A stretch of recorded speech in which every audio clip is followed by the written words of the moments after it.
Chapter 19. The Trials.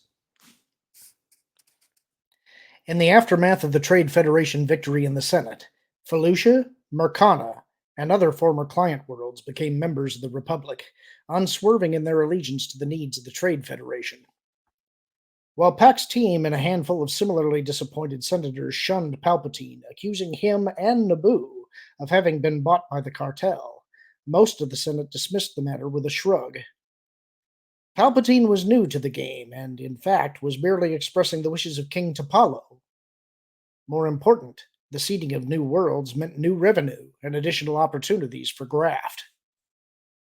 Ron Harkim thanked Palpatine personally for not mentioning him in his address to the Senate. Moved by Palpatine's appeal, Supreme Chancellor Darth sent a personal message stating that he was instructing the Judiciary Committee to use its wide-ranging powers to unravel the Kim assassination. Plagueis was pleased by the result, since it was only a matter of time before the newly seeded worlds would find themselves caught between the Republic on the one hand and the Trade Federation on the other, taxed by the former, exploited by the latter, the perfect recipe for resentment. The two Sith did not meet in person, but Plagueis notified his apprentice that he and the other Munes would be remaining on Coruscant for the foreseeable future, primarily to attend the induction of Larsh Hill into the Arcane Order of the Canted Circle, many of whose members were regulars of the gatherings on Sojourn. For Darth Sidious, the weeks following the vote were a return to business as usual. With the Senate still in session, he spent most of his days in the Rotunda, and most of his nights continuing to explore Coruscant, often in the company of Pestage and Doriana. In secret, he continued his Sith training, accepting the absence of actual guidance from his master as a sign that he was meant to stretch out on his own. And so he did, delving into many of the ancient texts Plagueis dismissed as worthless, including treatises on Sith sorcery and holocron construction. Toward the end of the third week, he was contacted by a lobbyist for an energy consortium known as Silvestri Trace Power. In several comlink exchanges, the lobbyist, a Sulistan, made it clear that Senator Palpatine stood to profit greatly by advocating for STP in the Senate, and suggested a meeting to discuss terms. Sidious probably wasn't supposed to dig too deeply into the origins of STP, or succeed in discovering ways around the roadblocks the consortium had constructed to thwart just such investigations.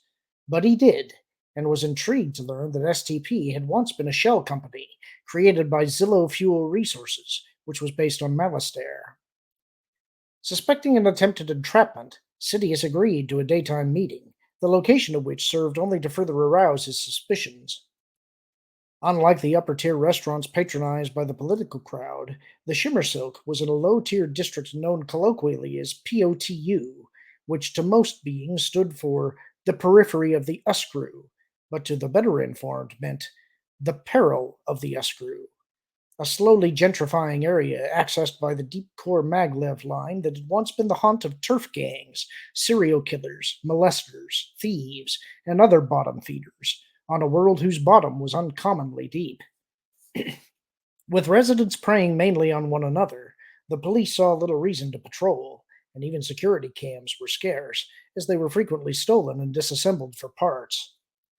Still, the risk of mayhem or murder appealed to the Rotunda crowd, and it wasn't unusual to encounter a senator or an aide slumming in the POTU, mingling with shady beings, indulging in prescribed substances, flirting with danger. Sidious considered bringing Pestage and Doriana along, but ultimately rejected the idea. In the absence of undergoing any formal training with Plagueis, he was eager to see what he could do on his own. Cramped and rattled by the frequent passage of nearby maglev trains, the Shimmer Silk catered to what looked like a local crowd. Dressed down for the meeting, as was Sidious, the Sulistan lobbyist was waiting at a corner table, with his back to a wall adorned with cheap hollow images. Only 6 other tables were occupied, non-human couples in the main, and catered to by 3 clumsy human waiters and a Doug bartender. Instrumental Jats music, barely audible, wafted through the air in sore need of recycling. Sidious adopted a look of wide-eyed innocence as he sat down opposite the Sulistan. They began to talk in a general way about current events and Senate business before the lobbyists steered the conversation towards STP's need for Senate approval to expand its operations along the Rima trade route. Drinks and appetizers were ordered and reordered, and before too long, Palpatine's interest began to wane. I think you may have overvalued my worth to STP, he said at last. I'm nothing more than the voice of Naboo's regent. The Celestan waved his small hand in a gesture of dismissal. And I think you undervalue yourself. Your short speech to the Senate put you on the map, Senator. Beings are talking about you. STP believes that you could be of great service. And to myself, you said. Naturally, the Celestan started, but Sidious interrupted him. In fact, you're not here to recruit me. Motioning negligently, he repeated. You're not here to recruit me. The Celestan blinked in confusion. In fact, I'm not really here to recruit you. Then why are you here? I don't know why we're here. I was instructed to meet with you. Instructed by whom? I. Sidious decided not to press him too hard. You were saying. Again, the Celestan blinked. I was saying. Just what was I saying? They both laughed and sipped at their drinks. At the same time, Sidious used the force to shift the apron of one of the waiters just enough to reveal the grip of a holdout blaster the man was wearing at his waist. Lifting his glass for another swallow, he did the same to another of the waiters, whose apron concealed an identical weapon. Both had been manufactured by Blastech, but not for common consumption. The E-Series I-9, the aptly named Swift Kick, was available only to elite members of Santh Security, headquartered on Liana. I had better slow down, he said with purposeful awkwardness. I believe I'm becoming a bit lightheaded. The Celestan's demeanor changed, though almost imperceptibly. You just need some more food. He slid a menu across the table. Choose whatever you wish. Cost is no issue. He stood. If you'll excuse me for a moment, we'll order as soon as I return. Sidious noted that the Celestan wasn't the only one getting to his feet.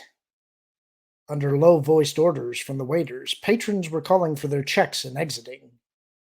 In moments, he would be the Shimmersoak's sole customer. As he swung slightly in his chair to stare into the corner of the room, a scenario began to emerge in his imaginings. The Celestan, STP's link to Malastair, Santh security agents, even the Doug bartender. Their issues were not with him, but with Damask Holdings. He wasn't being set up for an eventual allegation of corruption. A far more sinister deception was unfolding, and his interest was immediately renewed. His first thought was that they had attempted to drug him. His investigations into Sith sorcery had taught him how to nullify the effects of many common poisons and venoms, a practice he had performed routinely before he'd even seated himself at the table. Perhaps, then, they were waiting for him to slump forward and lapse into unconscious or froth at the mouth and be wakened by or shaken by spasms. Just when he was thinking that it was this acting ability that was going to be put to the test, two of the waiters converged on him, now showing their discreet but powerful weapons. Someone wants a word with you, Senator, the taller of the pair said. Here, Sidious said in apparent confusion. The other one motioned to a door. Through there. Sidious masked his smile. The Shimmersilk had a back room. He stood clumsily, leaning deliberately towards one of the security men, gauging his body temperature, heart rate, and respiration. I'm slightly intoxicated. I may have to count on you for support. The man made a sound of exasperation, but allowed Sidious to place one arm on his shoulder. How effortless it would be, he thought, as the dark began to rise in him, searing and hungry, yearning to assume control of his body and unleash itself, to break the necks of both of them, to tear their beating hearts from their chests, to hurl and plaster them against the walls, to bring the entire sour-smelling place down on their heads. but he didn't. He needed to meet his abductor. He needed to learn the names of all those responsible. He needed to prove to his master that he was adroit and capable, a true Sith Lord. The back room had a second door that opened into a dark corridor leading to an ancient turbolift.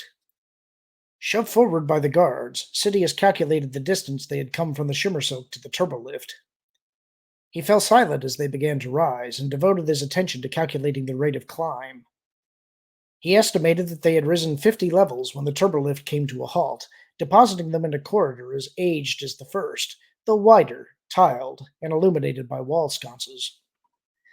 Perhaps a maintenance corridor for the monads above, though still far below what would constitute the deepest of the sub-basements. The Santh security men guided them north across a stretch of stained permacrete floor to an intersection where a four-being speeder was idling, a heavily armed Rhodian seated at the controls. This one isn't Santh, Sidious told himself. A freelance mercenary or assassin. Shoved roughly onto the speeder's rear bench seat, he was reminded not to do anything foolish.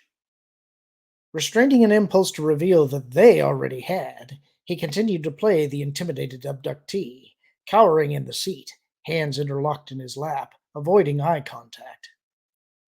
The speeder traveled east at a moderate speed until the first intersection, then turned in the direction of the government district and resumed the same speed for a longer duration.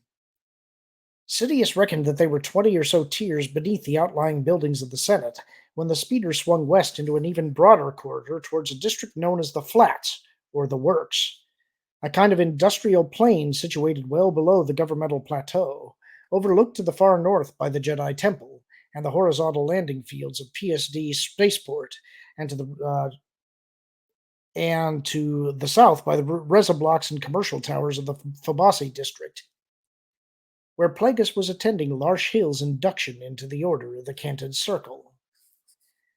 The Rhodian speeder pilot delivered them to an antigrav turbolift car. While pretending to tremble in fear, Sidious had come to an additional conclusion. The fact that his abductors had gone to a lot of trouble to keep him out of public view meant that the plan called for him to be held for ransom, or executed clandestinely rather than publicly. The elevator carried them to a mid-level docking area of an abandoned factory, where several more guards were waiting. Oblique, particulate-suffused daylight streamed through massive windows yet to be smashed by the gangs that ruled the works, falling on items that had been deemed worthless when the factory's owners had abandoned Coruscant for less costly worlds in the mid or outer rim.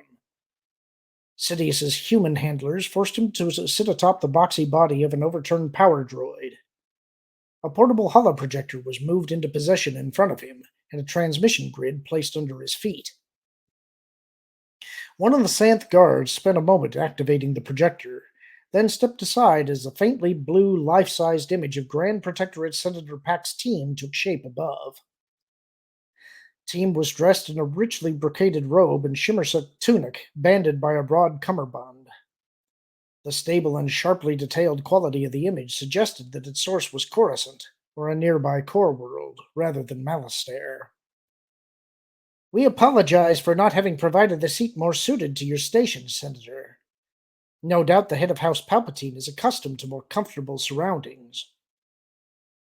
Sidious rejected outrage and intimidation for rankled curiosity. Is this the point when I'm expected to ask why I've been abducted? Team's eye stalks lengthened. You're not the least bit interested? I assume that this has something to do with Naboo's abstention in the vote. That's certainly part of the reason. You should have voted as your predecessor would have, Senator. Those were not my instructions. Oh, I'm certain of that much. Sidious folded his arms across his chest. And the rest of it? Team rubbed his six-fingered hands together in eagerness. This has less to do with you than with the beings you serve. In a way, it's simply your bad luck that you find yourself in the middle. I don't believe in bad luck, Senator, but I take your point to mean that my abduction is an act of retribution. And as such, you demonstrate that the Grand Protectorate is willing to employ the same tactics used by those who ordered the assassination of Vidar Kim. Team leaned towards the cam that was transmitting his image and allowed anger to contort his features.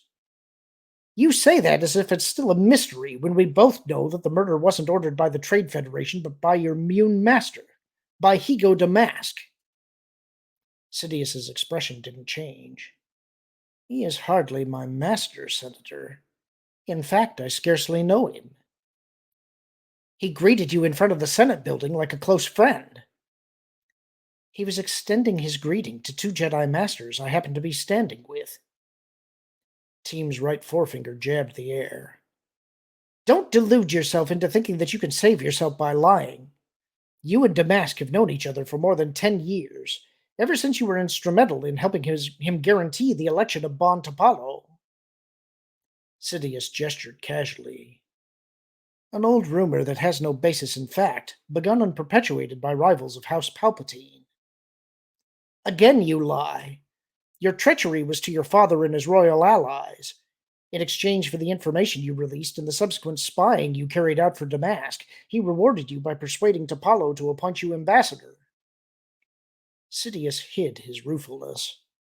That his enemies on Naboo had reached out to Team came as no surprise, but the revelation firmed his decision to have those enemies eliminated at the first opportunity, and to see to it as well that information regarding his past disappeared from the public record. The appointment as ambassador came years later, he said, as a direct result of my political accomplishment on Naboo. Team snorted a laugh. In the same manner in which the appointment to the Senate was a result of your accomplishments? Speak plainly, Team, Sidious said, his voice flat and menacing now. Team showed him a bitter smile. Perhaps you had no direct hand in Kim's death, but I suspect that you were complicit. He paused, then added, That little speech you gave in the Senate. I understand that it succeeded in attracting the attention of the Supreme Chancellor. Clearly you have all the makings of a career politician. Unfortunately, we plan to cut your career short. Sidious brushed dust from the shoulder of his robe. Release whatever allegations you have. They will provide gossip for the day and be forgotten the next. Team planted his large hands on his hips and laughed heartily. You misunderstand me, Palpatine. We're not interested in besmirching your reputation or holding you for ransom. We intend to kill you. Sidious took a moment to respond. It was odd to think now that he had once known fear. Though never incapacitating fear, and never for very long, but as a child he'd experienced fear as a conditioned response to threat. Despite a reassuring voice inside him that had promised no harm could come, there had been for a time a chance that something terrible could happen. More than once his father's raised hand had made him cringe. Eventually he had understood that he had conjured that voice, that he hadn't been fooling himself by exercising some infantile belief in invulnerability, and he understood now that it had been the dark side telling him that no harm could come to him, precisely because he was invulnerable. Since the start of his training, the voice had quieted by becoming internalized. Team's belief that he had power over him might long ago have moved him to pity instead of stirring anger and loathing. Raw emotion was a consequence of leading a double life. While he relished his secret identity, he wanted at the same time for it to be known that he was a being who could not be trifled with, that he wielded ultimate authority, that merely to gaze on him was tantamount to glimpsing the dark matter that bound and drove the galaxy. What is it you hope to gain by killing me? Since you ask, to rid the Senate of yet another useless crony, and to send a special message to Higo Damask that his days of influencing the Senate have come to an abrupt end. For 10 years we've been waiting to execute this retribution, as you call it. For some of us, even longer, reaching back to Damask's partnership with a Bith named Ruges Gnome. The assassination of Carad Santh, Sidious thought.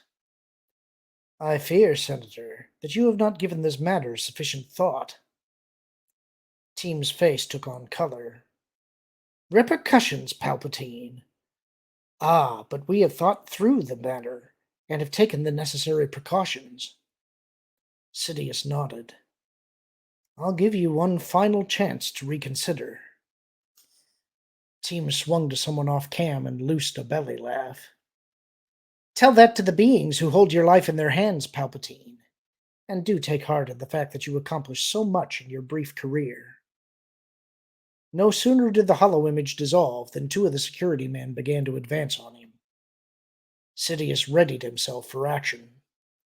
A force blow to send them breathing back towards the holoprojector. Then a leap, arms extended, hands curled into claws, one for each windpipe, which he would tear from their throats. The force intruded, drawing his attention to the windows in the upper walls. At once, the sound of repeating blasters and pained cries echoed from adjacent rooms.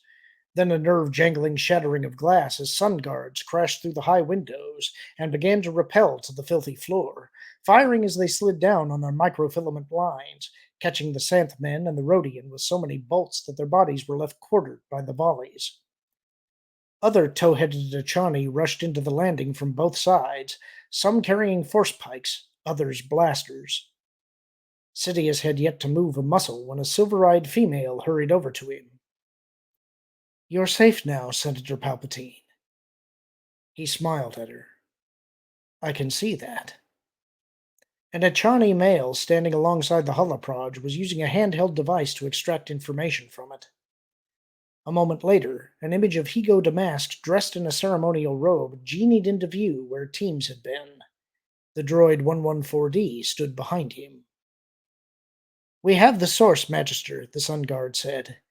"Panoply Orbital Facility." Damask nodded. "Rendezvous with the rest of your team and execute the assault." The Sun Guard nodded briskly. "Shall I lead personnel with Senator Palpatine?" "No," Damask told him. "Senator Palpatine doesn't require your protection. Leave us." Sidious could hear airspeeders hovering outside the factory. Without further word, the Sun Guards began to race from the room. "You've obviously been keeping a close eye on me," Sidious said as he approached the projector. Darth Plagueis nodded. "Your abduction has been in the planning stages for some time. Ever since you made it the point to greet me openly at the Senate. Even before that. Varuna alerted me to the fact that a group of disgruntled nobles had made contact with the Gran." Plagueis paused a moment. "You might consider using St. Pestage to settle the score with them." The thought occurred to me. As for our public meeting, I needed to dangle you in front of them. Without my knowledge. The ruddiness that had come to Sidious's face deepened. "Another test? Why should I need to test you? Perhaps you thought I was becoming so enthralled with life on Coruscant that I wouldn't recognize danger. Clearly you weren't. I could see that you were aware from the start. You were determined to please me, and indeed you have." Sidious inclined his head in a respectful bow. "Even in partnership with Santh Security, Team and the other Gran are rank amateurs," Plagueis continued. "Our agents persuaded them to use the eatery in Uskru, and the factory in which you find yourself, owned by us as it were, through a holding company called Limerge Power. We were unable, however, to determine where the Gran would be taking refuge." "And now you know," Sidious said. "But why go to such lengths to set them up? Why not simply kill them? This isn't Sith business, apprentice. For the sake of appearances, we need to justify what we are about to unleash on them. They failed to understand our message, and now they must be taught a lesson. Still, other interests need to be convinced of our reasoning. How can I help? You've already played your part. Now go about your usual business. We'll speak again when the ceremony at the Order of the Candid Circle is concluded." Sidious fell silent for a long moment, then said, "Is there an end to these trials?" "Yes, when there is no further need of them." And that's the end of the chapter. Hope you enjoyed it. Talk to you soon.